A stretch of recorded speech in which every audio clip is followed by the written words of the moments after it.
Hey everybody, welcome to Sophisticated Cakes by Mary. For this tutorial, we're going to stick with the fall theme since everybody loves fall and we're still in the middle of it. And also it's becoming sweater weather. So I combined the two together and I did a cable knit sweater technique to add texture to the fondant, and I added a cascade of silk flowers. So what we're going to do is we're going to start with our pre-filled and crumb-coated cakes. And I am just doing another coat of my American buttercream, which I will link in the description of this video. And that is what is going to get the fondant to stick to the cake and also leave you a nice layer of buttercream if you're not a fondant fan. You can always just pull that fondant off. You don't have to eat it. It's a decoration. I like it, but especially when I use the marshmallow fondant. Anyway, so we're gonna remove the excess and pull that lip of buttercream into the center of each of the tiers. Now get these fairly smooth and level, because what is going on under your fondant, you will actually see with your fondant. Fondant does not hide mistakes. It actually can emphasize mistakes. So just make sure that you're leaving your coating of buttercream as close to what you would do if you were doing just buttercream, even though you're putting fondant on top of it. And we're doing this to both of the tiers, and then we're gonna set them in the freezer for 10 minutes or the refrigerator for 20 minutes before we attach the fondant.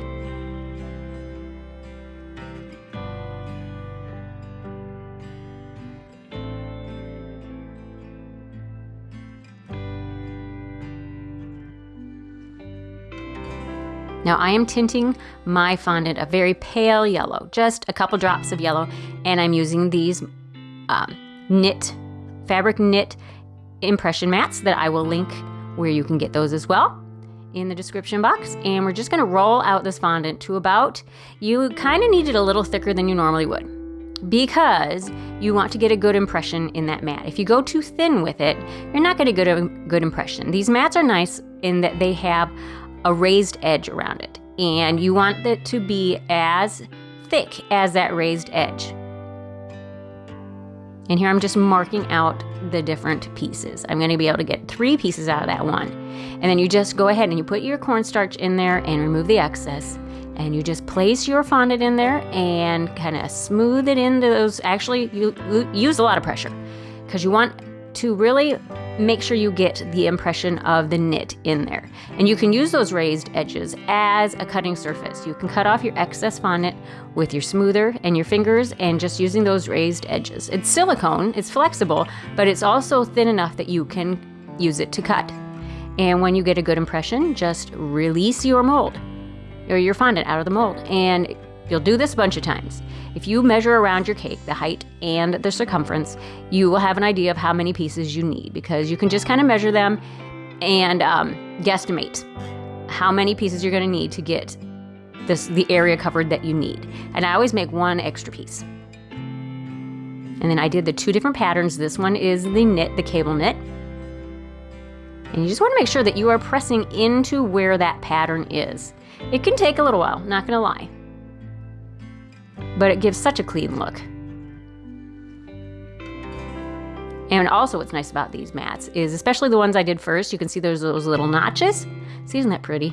Those little notches, you can line up your pieces of fondant and interlock them so you don't really see any seams. And that's great. And even the one that doesn't have those little notches, the way the pattern is made, it's a continuous pattern. So you just line them up side by side. The design is vertical and you don't see the seams.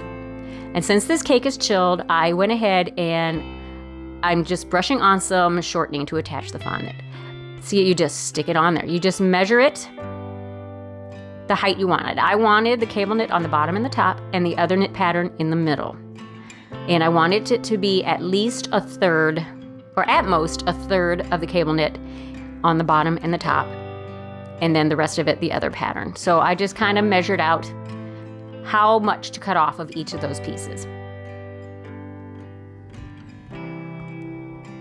Just use your fingers to merge the pieces together. And if you have extra, just cut off that extra piece and it lines up perfectly, just like when you're trimming wallpaper. If you know how to do that, you lay one piece on top of the other, cut straight through both of them, and remove the extra pieces.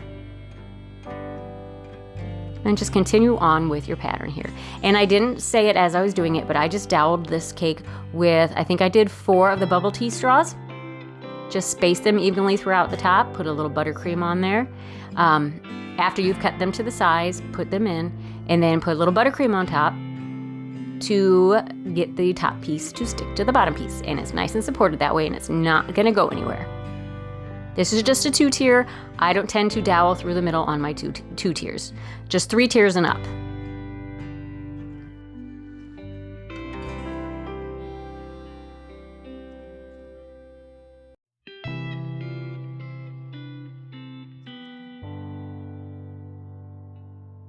And I didn't worry about putting fondant on top of each tier because the buttercream was basically the same color as the fondant. Even though I do add something to it here, you're really not going to see that. It's just fine without it. And I did, when you see the technique that I did here with the color, I did added some on the buttercream as well. So it blended it together.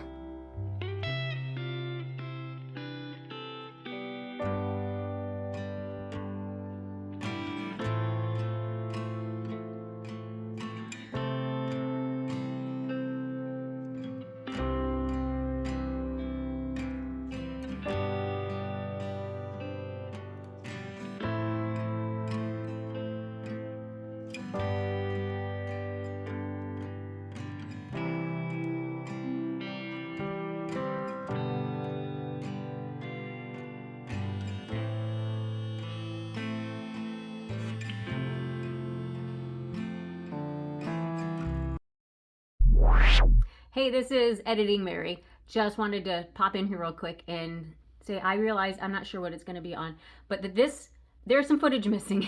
I don't know where it went, but I wanted to describe what I did. So what I did was I started with that pale yellow base color in my fondant, and then I added some yellow and orange petal dust that I added some brown to get the hint, the tone, the fall tone to it. So it gradiated from the top down. The top I did, and I used a fluffy brush, just dry brushed it on there. Went from the top down, went from the yellow to the orange, and then the bottom I did orange with, like I said, I added a little bit of brown to both of those, but I added a little bit more brown to the bottom, the very bottom of the second tier, or the bottom tier, just to give some variation in color so it wasn't so monochromatic, get some of the fall tones in there, and also to bring out the texture of the sweater knit. So anyway, that's what I did there. So continue on. Now, since I had these dusts out already, and that's the big fluffy brush that I used, I thought that my orange on these was a little bit too vibrant, and I wanted to tone them down just a little bit. I don't even know if you can really tell on the video. In person, you could tell it better. And you can dust your silk flowers.